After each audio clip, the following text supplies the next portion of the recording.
اور پھر یہ اتنی توہین کرتے ہیں, یہ کہتے ہیں ہاں جی اس وقت تک تو ثابت ہے. ان کو کہ نبی علیہ السلام پوری زندگی گھوڑوں کی دموں والا کام کرتے رہے, نعوذ باللہ. یہ بھی میں نے اس میں ہارون بھائی بتایا تھا کہ اللہ اپنے نبی سے کوئی ایسی سنت نہیں کروائے گا جس کو اتنے سخت الفاظ میں بعد میں کنڈیم کیا ہو. اس کا کیا جواب دیں گے؟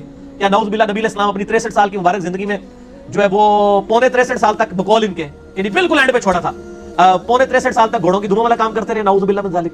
ہم نے چیلنج کیا کہ نبی علیہ السلام کی کوئی ایک سنت بھی ایسی نہیں ہے جو منسوخ ہوئی ہو بعد میں اور اس کے بارے میں نبی علیہ السلام نے کبھی سخت الفاظ استعمال کیے ہوں, اور اتنے سخت الفاظ ہوں. انہوں نے جھوٹ بولا ہے اور یہ جھوٹ محدثین شروع سے پکڑتے آئے ہیں.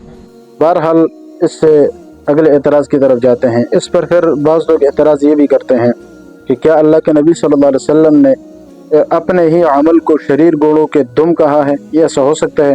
یعنی ایسا کیسا ممکن ہے کہ اللہ کے نبی صلی اللہ علیہ وسلم نے ایک عمل پہلے خود کیا ہے اور پھر خود اسی عمل کو شریر گوڑوں کے دم کہا ہے؟ تو اس کا تو سیدھا سیدھا جواب یہ ہے کہ بھئی جب تک اللہ کے نبی صلی اللہ علیہ وسلم نے اس عمل کو کیا تھا اس وقت تو یہ کوئی مسئلہ نہیں تھا, لیکن جب اللہ کے نبی نے چھوڑ دیا نا, اب وہ محترم رہا ہی نہیں. اب اگر کوئی وہ کام کرتا ہے یہ والا نہیں کرتا ہے, اب تو اللہ کے نبی کا یہ طریقہ ہے نا, تو یہ جو طریقہ ہے اس طریقے پر عمل کرنا لازم ہے. اس سے پہلے والا طریقہ تو اب ختم ہو گیا, اب وہ عمل کرنا تو سنت کی مخالفت ہے, تو اب وہ تو شریر گوڑوں کے دم ہے ہی ہے. ایک بات. دوسری بات یہ کہ جب اللہ کے نبی صلی اللہ علیہ وسلم نے خود اپنے عمل کو یہ بات کہی ہے تو پھر آپ کو کیا اعتراض ہے؟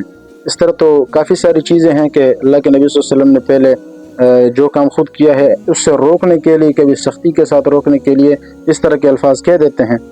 پھر الزامی جواب ہم یہ دیتے ہیں جب غیر مقلدین یہ اعتراض کرتے ہیں, یا خود مرزا نے جب یہ بات کہی ہے نا کہ بھئی یہ حدیث تو سلام کے متعلق ہے, تو ہم ان پر یہ اعتراض کرتے ہیں کہ اگر یہ سلام کے متعلق ہے تو سلام کے متعلق جب صحابہ اشارے کرتے تھے, لوگ سلام کے ساتھ اشارہ کرتے تھے, اس کو بھی تو اللہ کے نبی صلی اللہ علیہ وسلم نے شریر گوڑوں کے دم کی طرح حرکت کہا ہے.